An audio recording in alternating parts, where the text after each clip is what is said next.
Olá, hoje eu vou falar sobre um tema até um tanto polêmico que muitas pessoas amam, né? Mas também muitas pessoas odeiam, né? Que é um assunto controverso, né? Tema controverso, que é a, a vanguarda na música, o experimentalismo musical.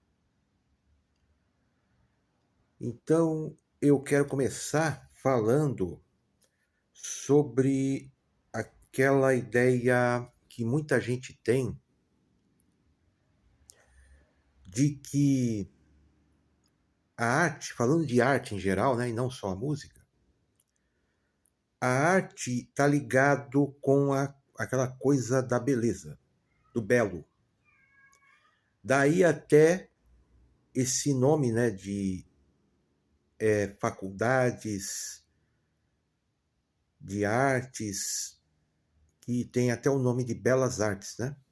Ou escola de belas artes, aquela ideia de que arte sempre está associada àquela coisa da beleza, do belo. E beleza no sentido visual que agrada os olhos, que é tudo bonito, muito simétrico, tudo muito bem arranjado ali. E no sentido, digamos, oral, literal, seria a qualidade do texto, toda aquela prosódia, toda aquela organização dos verbos também, da prosa, da poética, da estética literária, da redação e até da gramática, né? Tudo ali que é ligado com a questão do que seria tido como um padrão de beleza, do belo, né? E na pintura também, né? Nas artes plásticas, todo aquele conceito de cor, de tons, de luz e sombra muito bem aplicados, e mais antigamente, lá para o passado mais longínquo, de tentar absorver toda aquela informação da paisagem, do que se vê, né? Ou seja, ou natureza morta e do retrato humano, de todas aquelas medidas que podem ser chamadas do padrão, né? Do que seria o belo, né? Em arte. E na música isso também ocorre, né? Sempre ocorreu. E tem um pessoal aí que bem resistente ainda até hoje à vanguarda e o experimentalismo em música. E aí são inimigas desse conceito de experimentalismo e de vanguarda na música. Mas, em primeiro lugar, aí eu estou falando o que eu penso, né? Na minha opinião, e eu penso assim que, em primeiro lugar, arte, ela não dá para definir o que é arte. Ninguém pode definir o que é arte, porque a partir do momento que você quer ou tenta definir o que é arte, perde até a graça.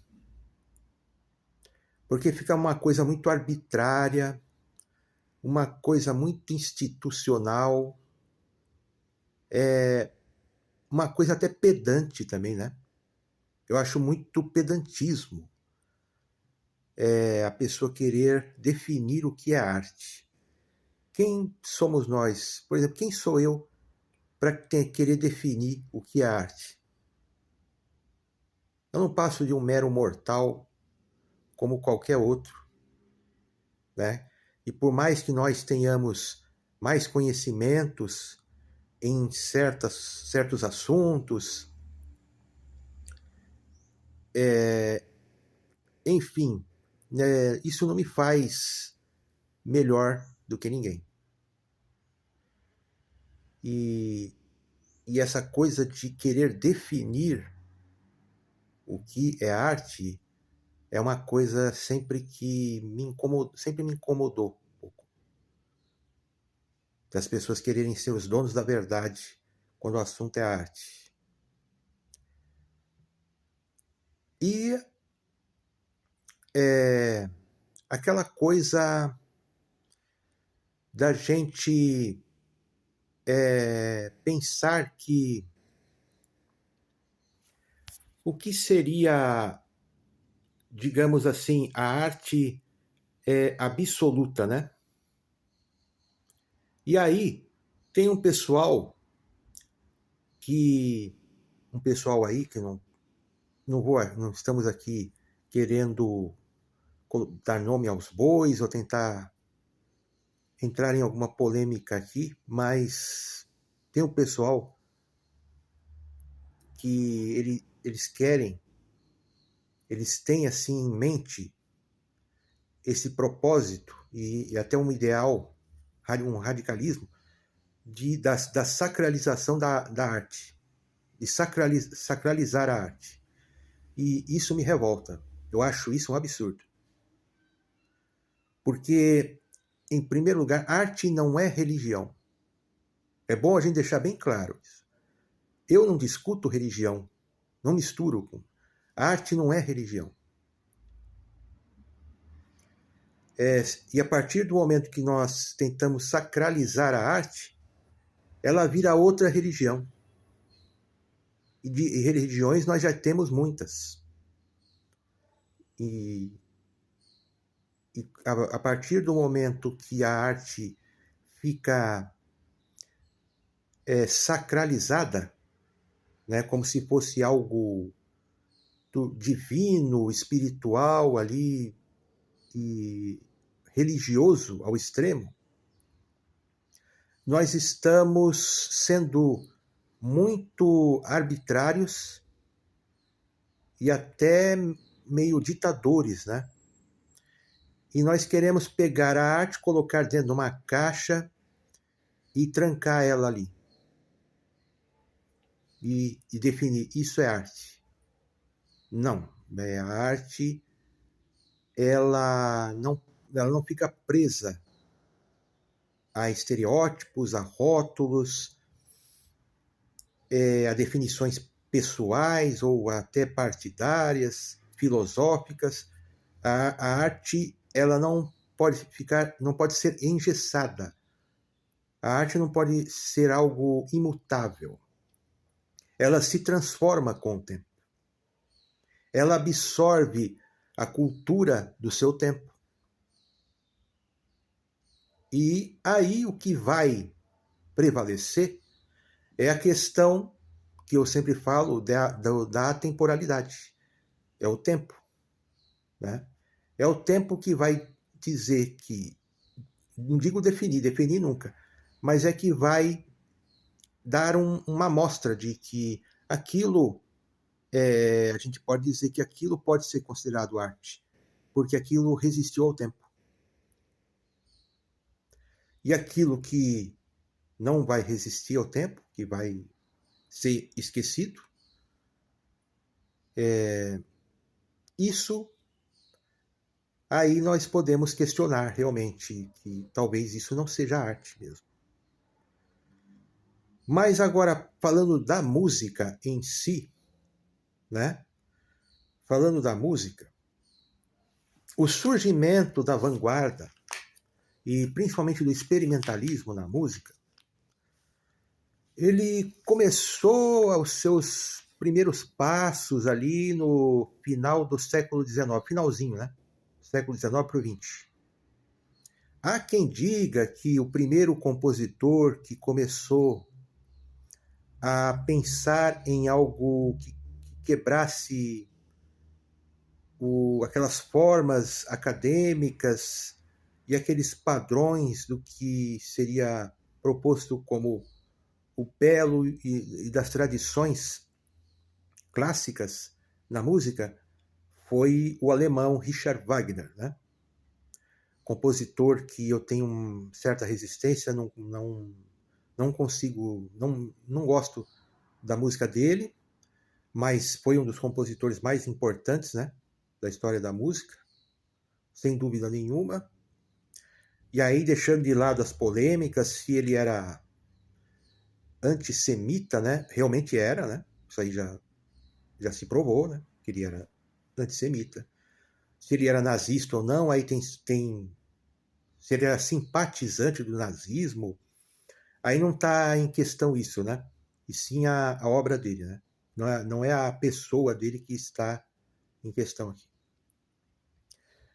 E tem gente que fala que começou, ele foi o que deu o primeiro passo com aquela coisa do cromatismo, né? Que ele, aí falam até com aquele acorde do Tristão e Isolda, né? Uma ópera dele, Tristão e Isolda, que já prenunciava também o atonalismo, né? Que viria já ali no começo do próximo século, século XX. E aí, logo depois, o Debussy, Claude Debussy, o francês, também trouxe inovações, né? Aquela coisa de trazer acordes e dissonâncias que saíam do convencional, né? De contornos imprecisos, né? Nada definidos ali na definição ali, né? Dos acordes. E aí veio aquela denominação de impressionismo, né? Da música impressionista. Aí nós tivemos o Henrique Satie, também outro francês, com a estética do dadaísmo, né? Que é negar as formas convencionais e muito tradicionais da música. O Henrique Satie tinha muito isso na sua obra. Mas tudo isso ainda de uma maneira assim mais discreta, né? Sem todo aquele choque, né? Aquele choque da transgressão, né? Porque quando nós pensamos na vanguarda e na música também experimental, o que vem é a ideia da transgressão. Então, quando a gente fala a arte, ela não é só técnica, né? Ela é, no caso da música também, né? Ela não é só técnica. Ela é a personalidade do artista, do seu criador. Ela é o repertório de ideias também, né? Ela é um ideal, que é o chamado idealismo artístico. Então, nós temos vários fatores ali, né? Que contribuíram para isso. Que é aquela ideia da ruptura, né? Essa ideia da transgressão, de não se conformar com aquela coisa arbitrária e muito presa às tradições ocidentais burguesas, né? De uma elite. E buscar a sua própria identidade, que se revolta com isso. A ideia da rebeldia. E aí a ideia da transgressão, no caso da ruptura. E aí com isso chegamos eu creio que foi a primeira obra que realmente chocou, né? As pessoas que não estavam acostumadas com essa revolução toda, né? Com essa ruptura toda, que foi a Sagração da Primavera do Stravinsky. do compositor russo Igor Stravinsky. Com toda aquela dissonância ao extremo, com toda aquela coisa rítmica de buscar até a ideia do primitivo, né? Nessa obra, né? E até cacofonias sonoras, sons que não se definem, que ficam ali com aquela confusão de sons, o caos, né? Sonoro. E depois eu vou fazer um vídeo também só para falar dessa obra. E esse foi o primeiro ali escândalo, né? Na história da música. E aí depois nós tivemos o futurismo ali, que era encabeçado pelo italiano Luigi Russolo, que ele criou um manifesto, né? A arte dos ruídos, que é aquela coisa de pegar coisas do cotidiano, sons do cotidiano, né? E aí seriam os próprios ruídos, né? Do cotidiano da sociedade e colocá-los na música, nas obras musicais. E também a música aleatória, que também tinha muita ligação com a poesia e com as artes visuais também. E aí tivemos compositores bem radicais já surgindo durante esse período, né? Como o francês Edgar Varese. O Edgar Varese é um dos meus compositores clássicos modernos, né, ou contemporâneos, dos meus favoritos. Porque ele foi um dos que mais soube fazer com muita criatividade e inteligência essa ideia dos ruídos, né? Da arte dos ruídos, né? De até uma obra dele, Ionização, que ele coloca sirenes, né? De ambulância ali, né? Ele criou todo um aparato ali percussivo, né? E ele soube fazer isso com muito equilíbrio, né? Então nós temos aquela coisa que tem um dinamismo que nunca é algo assim chato ou monótono na música dele, né? Que é aquela coisa que sempre tem uma surpresa ali, né? Uma questão de timbres ali, né? De algum colorido ali que chama atenção na sua obra. E aí nós chegamos no período que aí começa aquele experimentalismo mais livre, né? Mas também informal, né? Um pouco. Que é o período do pós-guerra. É aí, por isso que eu falo que nós temos sempre que entender o contexto da época, né? O mundo nessa época era terrível. Quem viveu nessa época, né? A maioria das pessoas que viveu nessa época já faz muito tempo, né? A grande maioria já não está mais entre nós. Né? Se tiver alguém ainda vivo, essa pessoa está com mais de 90 ou até 100 anos, né? Ou até mais. E muitas vezes até nem lembra de muita coisa mais. Né? E aí as pessoas que têm aquela coisa do saudosismo, né? Do apego de memórias do passado, da memória afetiva, isso aí também é relativo porque depende dá épocas e épocas. Há épocas que foram maravilhosas e outras nem tanto, e há épocas que foram terríveis. Né? E aí eu acho difícil alguém ter tanta saudade, quem viveu, né? Dessa época, né? Há um tempo atrás, as pessoas que estavam vivas, a maioria, né? E se fizessem algum depoimento sobre essa época, com certeza não ia ter muita saudade, não, porque um período de devastidão, né? No mundo, né? Um período de até uma crise econômica, né?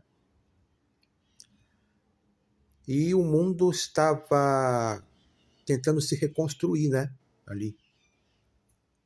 Então, a gente tem que entender, por exemplo, muitos compositores nessa época compuseram obras. Um deles, por exemplo, o francês Oliver Messiaen, que compôs um quarteto de câmara com clarinete, Quarteto para o Fim dos Tempos. E tem aquela coisa assim, meio. Com sons muito dissonantes e muitas partes nada melódicas e muita coisa ali bem sombria e alguns acham até macabro, né? E muitas outras obras que tiveram esse tipo de abordagem, né? De algo até assustador, algo chocante aos ouvidos, né? Os ouvidos comuns, né? Só que temos que entender que aquela época as pessoas que faziam a chamada música de arte, a música de idealismo, né? Artístico, elas tinham que representar na sua música o que estava acontecendo. E o que estava acontecendo ali? O mundo estava triste, né? O mundo não estava um mar de rosas, muito longe disso. E não dava para fazer algo bem colorido, bem animado, bem descontraído, divertido, né? Então, muita coisa dessa época tem essa proposta sombria, pesada, né? Bem, assim, escura, né? Porque era aquele período, né? Era o que estava acontecendo no mundo ali, né? Então, teve tudo isso, né? E aí, depois, vem também aquela ideia que se criou, se originou com o nazismo, da música degenerativa, né? O Hitler, por exemplo, ele era bem purista e conservador. Ele era um cara bem conservador, purista. O Hitler. E ele era um grande admirador da música do Wagner, né? Só que ele detestava essa música moderna e essa música chamada já de vanguarda, né? Naquela época. E ele dizia que essa música, os nazistas em geral, né, consideravam essa música um atentado à sociedade. Era chamada uma música degenerativa, porque ela não buscava os bons valores. Olha só, né? Olha só quem dizia isso. É aquilo que eu costumo dizer da demagogia e da hipocrisia humana. Né? Pois é, uma pessoa que pregava os bons valores, a moral, o conservadorismo, e num regime que perseguiu e matou milhões de pessoas. Matou crianças inocentes. Fez experimentos horríveis, né? Com pessoas que pregavam uma raça pura ali, né? Um regime autoritário, sanguinário, né? Tirano, né? que trouxe tanto sofrimento, né?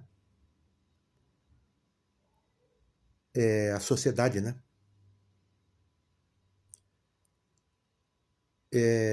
E aí, ao mesmo tempo, ele pregava essa coisa dos bons valores e os bons costumes.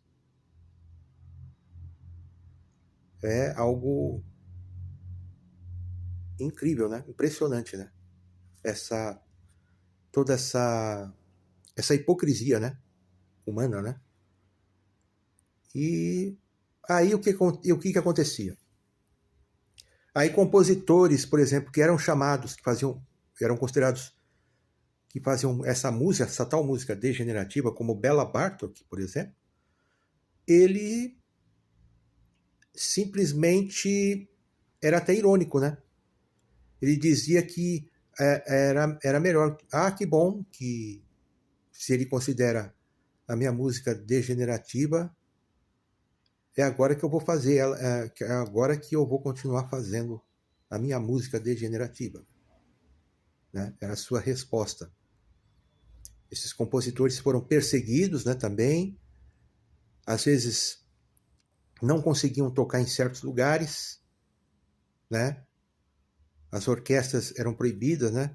Tocar essa música nos lugares, cidades onde predominava, né? O regime nazista, né?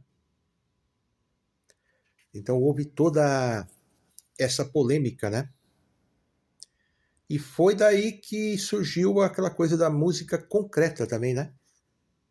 Da música eletroacústica, da música concreta, que misturava sons de ruídos, né? Que eram gravados, sons industriais, sons de máquinas, e depois se fazia uma colagem, se colocava na obra musical.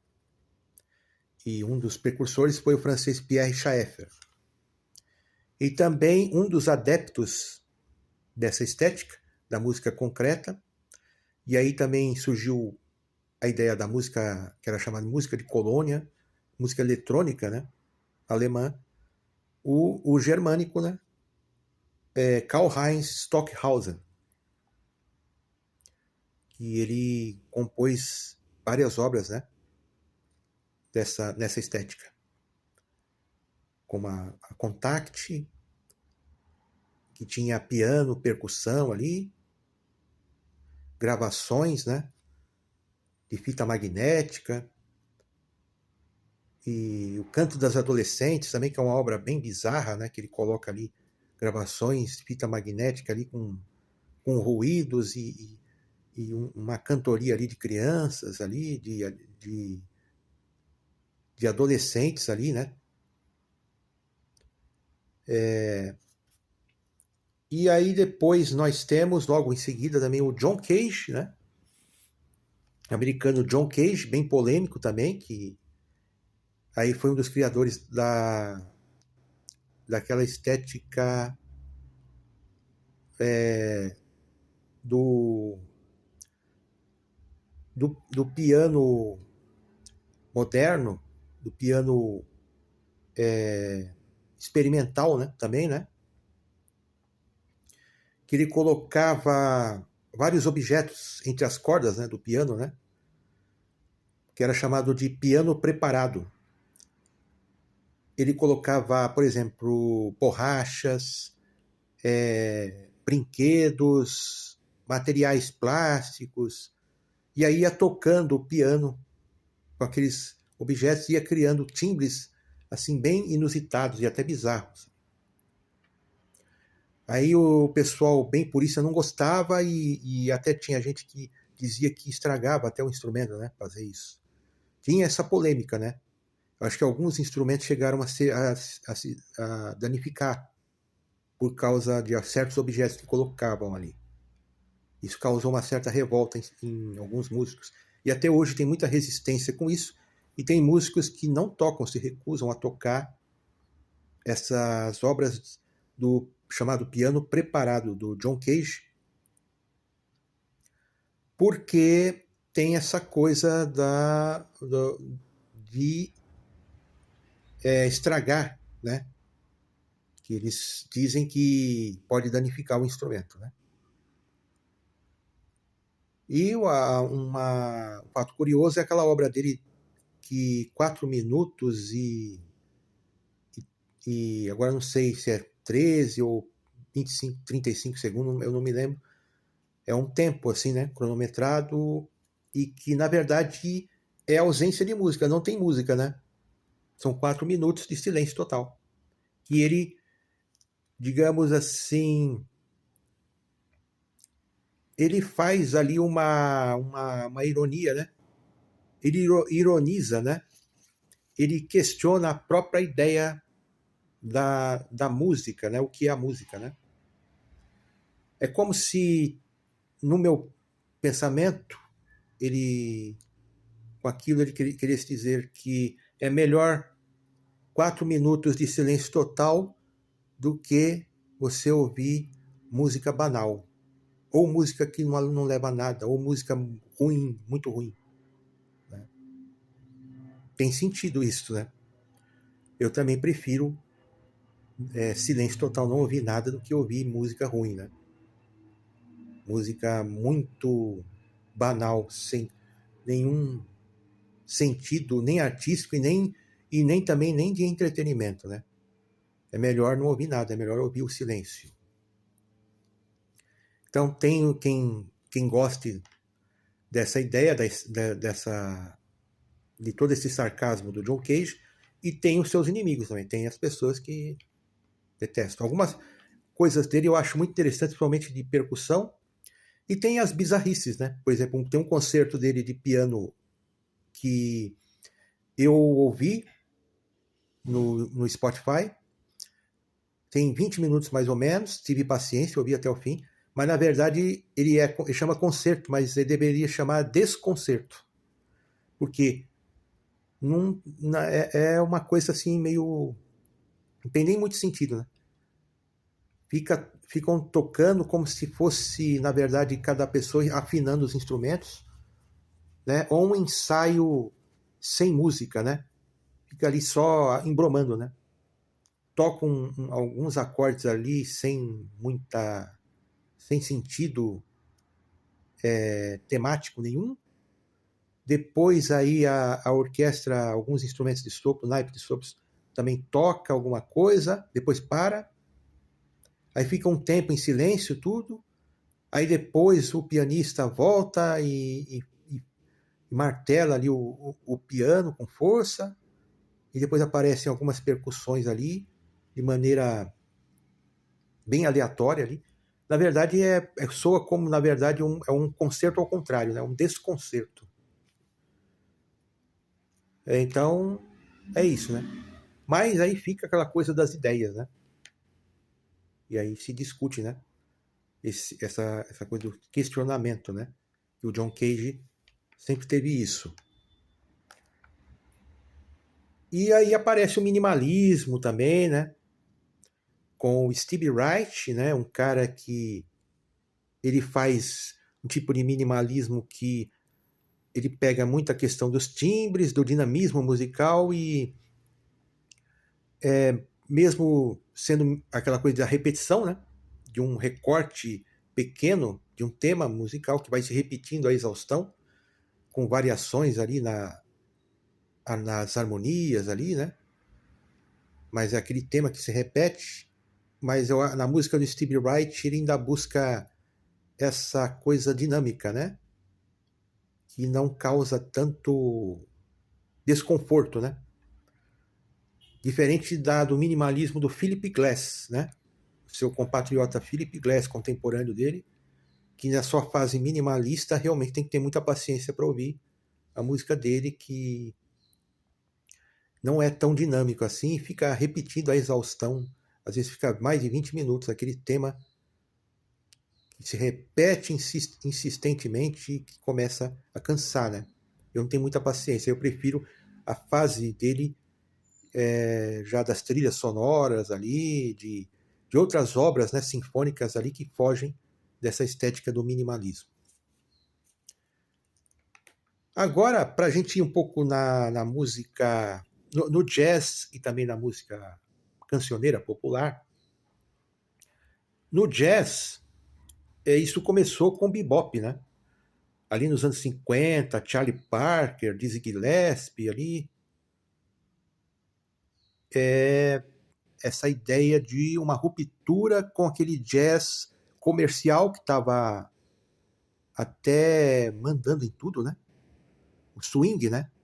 Ali o pessoal country bass, aquele jazz muito comercial que as pessoas dançavam, né? A chamada era do swing.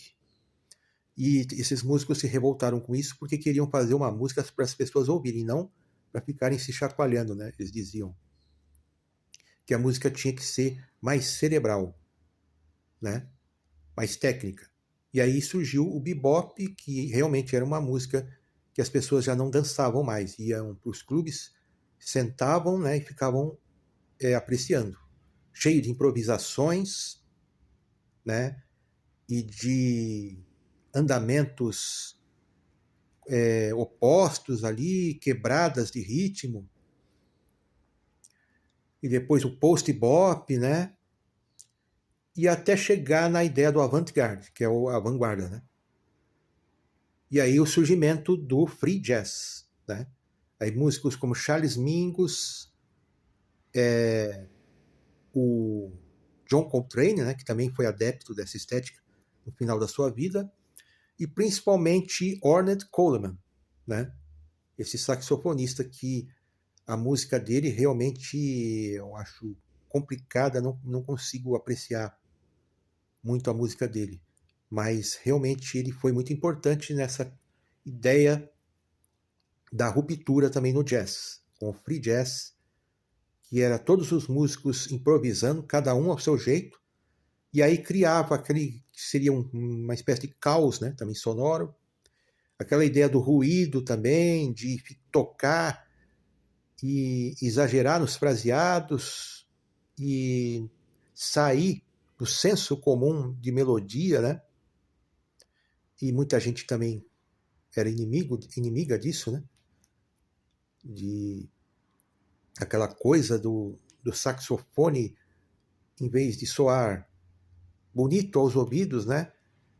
Acabava se tornando irritante, que nos agudos ali e solos intermináveis e já sem nenhuma tonalidade, sem sentido tonal, né? E aí ficava uma coisa ruidosa, né? Essa ideia do free jazz. Aí depois o jazz também o pessoal começou a eletrificar o jazz, veio a proposta do jazz fusion, né? Depois também chamado também de jazz rock, dos experimentos com a psicodelia, com a black music, a ideia do funk, do movimento Black Power ali, todos esses movimentos de vanguarda. E aí apareceu a música cósmica, né? De músicos como Sun Ra e o Pharoah Sanders, dois saxofonistas. O Pharoah Sanders que também tocava flautas e instrumentos de percussão também. E aí tem toda aquela coisa pessoal, né? Eu, por exemplo, o Pharoah Sanders, acho ele um músico sensacional, já se foi, né, também. Tem coisas instrumentais dele, alguns álbuns que vai mais para música mais instrumental ali, coisas são vanguardistas, mas tem uma coisa interessante ali, criativa, ousada, com equilíbrio. Mas aí tem alguns álbuns dele que começa a extrapolar um pouco essa ideia do experimentalismo, principalmente que ele começa a cantarolar, fazer vocalizes. E aí ele força muito a voz, fazendo um tipo de som com a voz ali que começa a soar assim muito estranho, uma estranheza ali que acaba incomodando, me incomoda aquilo, né? Acho que muita gente se incomoda com aquilo, que acaba, em vez de soar algo legal, precisa ser bonito, mas pelo menos legal, interessante, mas acaba soando uma coisa feia, né? Acaba ficando feio. E, sinceramente, aquilo me incomoda um pouco. E esse estilo de cantar, né, dele, tem uma banda francesa de rock progressivo chamada Magma, que é outra banda que eu tenho muita dificuldade, não consigo gostar por causa disso. Porque tem esse estilo que parece que eles se influenciaram pelo Pharoah West Sanders, né? De cantar assim, de maneira muito forçada ali, né? E eles, no caso deles, eles criaram até um idioma, né? É um idioma que não existe, que eles criaram e eles cantam naquele idioma, e dessa forma, bem bizarra de se cantar, que eu estava falando aí do Pharoah West Sanders, né? Inspirada no Pharoah West Sanders, e isso acaba sendo irritante, assim, para mim. Muita gente, né, não gosta, né? É uma coisa meio bizarra e acaba ficando até feio, né? Uma coisa é você fazer algo que até não é bonito, não é agradável aos ouvidos no sentido daquela coisa mais, entre aspas, normal, considerada normal, tradicional em música, né? Mas tem um dinamismo, tem algo ali, uma criatividade ali que chama atenção, como é o caso da música do Edgar Varese, que eu estava dizendo. Mas quando extrapola isso e vai para o lado de um experimentalismo muito pessoal demais, que a pessoa que está fazendo, para ela é interessante aquilo, mas para quem está ouvindo, já nem tanto. E aí começa a extrapolar, e esse tipo de experimentalismo eu acho que tem um limite, né? Tudo na vida tem um limite, aí eu não gosto. Isso me incomoda. Tem um pessoal, uns artistas que extrapolam isso, né? Seja no jazz, seja na música clássica contemporânea, seja na música popular cancioneira também. Aí tem um pessoal que parte para isso, que aí eu já acho isso aí feio, né? E também quando entra qualquer coisa vulgar, a vulgaridade também é uma coisa que me revolta, me incomoda, não gosto. Ou alguém colocar palavrões, né? Palavras de baixo calão, né? Algum texto ou palavra chula na música, também não acho legal isso. Não sou careta, moralista, conservador, mas eu não gosto de vulgaridade, né? Ou a pessoa fazer uma apresentação performática de música e alguém, por exemplo, for tocar completamente nu, alguma coisa assim do tipo, essas bizarrices, né? Essas coisas assim eu não curto, não gosto, acho que isso daí acaba indo para o lado de um mau gosto, de uma vulgaridade. Então não é legal. E aí nós partimos também para a música cancioneira, né? E aí nós vamos até também a música pop, né? Ou a chamada música pop, e até o rock também. É a ideia do Andy Warhol, né? Da pop art, né? Que ele pegava latas de sopa e fazia uma arte ali, caixas de sabão em pó, coisas assim, né? Isso influenciou a música, né? Mais comercial, né? Na época, né? E aí até os Beatles, né? Com o George Martin ali, né? Tem até coisas ali a partir principalmente aquele álbum Sgt. Peppers, né? Deles, Lonely Hearts Club Band, tem algum experimentalismo ali. E ele até aquele álbum branco deles, que tem até uma coisa ali bem bizarra, né? Uma música ali, Revolution 9, se não me engano. Tem, não sei, mais de 5 minutos, eu não sei o tempo dela. E é essa ideia do ruído. Fica ali, é uma coisa de música concreta.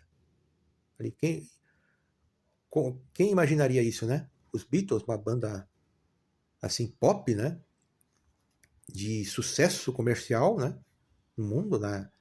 E aí eles também fizeram uma peça musical de influência bem vanguardista ali, né? E colocaram naquele álbum branco. O Frank Zappa, né? O Frank Zappa também cara inteligente, criativo, né? E ele também usava a ideia da paródia, né? Do bom humor, da irreverência, né? Nas suas obras. E era um cara que ele era muito fã do Varese. O Edgar Varese era um dos músicos favoritos do Frank Zappa. Então ele tinha essa coisa também da vanguarda, daquela coisa também de brincar com ruídos, de colocar coisas, sons bizarros, né? Nas suas obras também, né? Fazia isso também com muita criatividade. Mas ele gravou muitos discos, né? Ele gravou tanta coisa e fez tanta coisa que muita coisa também não é legal, né? Tem coisas maravilhosas, coisas criativas e outras nem tanto. Tem muita coisa, muita bizarrice, muita coisa chata, né? O pessoal que é muito fanático pelo Frank Zappa não gosta, mas a gente tem que falar a verdade. Muita coisa que ele fez não diz nada, muita babaquice sonora ali, né? Mas ele fez também coisas geniais. Isso é incontestável. Ele foi um dos caras aí que é ligado ao rock, dos mais criativos e inteligentes, né? Ele era um cara à frente do seu tempo, né? Um, um cara revolucionário assim nas ideias, né? E então ele marcou, né? Seu nome aí, né? Na história da música popular contemporânea. Né? Era um visionário, né? Sem sombra de dúvidas. E também contemporâneo ao Zappa, nós temos o Brian Eno, né? Que era produtor também, produziu, principalmente aí na década de 80, bandas de pop rock que ficaram muito famosas, como U2, por exemplo, que ele produzia os discos. E era um cara que ele tinha um trabalho de música experimental também, música ambiental. Ele tinha aquela coisa daquela música que era. Tem até aquele termo que durante algum tempo era usado de música de aeroporto, né? E até tem uns álbuns dele de vários volumes com esse nome, de música para aeroportos. E ele é um trabalho interessante de sons ambientais, de texturas sonoras, que ele fazia muito bem feito. E ele conseguiu trazer algumas ideias propostas assim até para alguns artistas chamados pop, né? Ali nos anos 80, né? E entre esses artistas nós temos a Laurie Anderson, né? Que era uma artista multimídia ali, né? Principalmente na década de 70 e 80, né? E ela trabalhava com música também eletrônica, com performances, aquela ideia performática, né? Da vanguarda também. E essa influência também do Brian Eno, né? E aí no Brasil nós tivemos o tropicalismo, né? E um dos grandes nomes, né? Da ideia do, da estética, né? Do tropicalismo, o maestro Rogério Duprat, que era um cara da música clássica, era um violoncelista, e ele trouxe muitas ideias, né? Principalmente da vanguarda.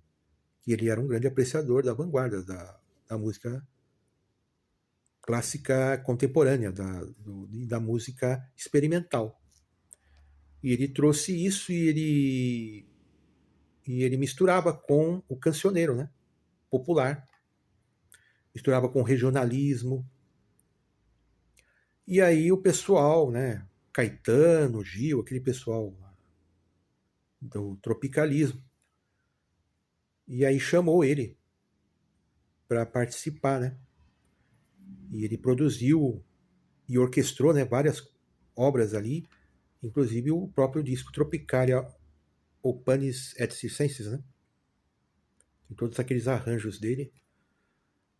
E ele compôs uma peça musical e produziu também, arranjou lá, do Caetano Veloso, num álbum dele, um álbum chamado Álbum Branco, né? Dele, chama Acrilírica, não sei, alguma coisa, acho que é Acrilírica, que é um poema. O Caetano não canta, ele recita, né, um poema ali, que é de poesia concreta, né? Alguma coisa assim, né? Tudo ligado à vanguarda, experimentalismo. E tem aquele arranjo, um arranjo meio sinfônico ali, e também uns ruídos, como se fossem de ruas, de automóveis, de buzina, coisa assim. E é uma coisa curiosa isso, né? E essa ideia da vanguarda. Esse pessoal que fez isso, essas coisas que eram feitas na música popular, que já estava indo para um lado mais comercial nessa época, né? E que eu falei dos Beatles, né? E aqui no Brasil, esse tropicalismo. E eram outros tempos, né? Coisa que até nesse tipo de música, com essa proposta, as pessoas buscavam alguma coisa inteligente, né? E hoje já está bem mais difícil, né? E aí a gente encerra aí com uma música instrumental, né? Aí o grande nome é o grande Hermeto Pascoal, né? O Hermeto Pascoal é um cara, assim, único, né? Nessa coisa toda. Ele é o experimentalismo em pessoa, né? Nessa coisa de pegar até chaleira, tocar em chaleira, de fazer sons bem diferentes, né? Usando até o próprio corpo. E aí aquela coisa, né, que eu falo dos limites, né? E aí até às vezes extrapola também, né? Em alguns momentos. Passa dos limites também. Que acaba sendo incomodando um pouco, né? Todo esse experimentalismo em algumas músicas, né? Essa ideia de interromper a música e depois ficar fazendo alguns vocalizes meio chatinhos, ou ficar improvisando alguma coisa ali, às vezes até antimusical, né, no meio, é uma coisa que eu confesso que não me agrada muito quando o Hermeto faz isso, né? Mas quando ele respeita mais a música, né, mesmo aquelas coisas assim que ele faz que são anticonvencionais e causam até um desconforto em quem não está acostumado, são interessantes, que são bem originais, né? E são livres, né? Então é isso, né? Só mais um, como se fosse um resumo, né? Porque é um assunto bem extenso, né? Isso aí, né? O vanguardismo, do experimentalismo, né? Na música, né? Eu penso que tudo tem um limite, né? E hoje em dia, até nas artes plásticas, né? Tá assim. Tudo é arte, né? Tudo é expressão. E na música também tá assim. Agora tem aquela coisa do noise, né? Que quer dizer barulho, né? A pessoa não sabe nem tocar nada no instrumento, ele pega uma guitarra lá com distorção e fica fazendo aqueles ruídos, né? Aquele monte de ruído sem nenhuma musicalidade ali, nada. E aí ele fala que é uma manifestação artística. A manifestação de toda a manifestação é uma arte, né? É questionável isso. Mas isso também é considerado um vanguardismo. Fazer o quê? Né? Mas é assim. Bom, eu vou ficando por aqui. Até o próximo vídeo.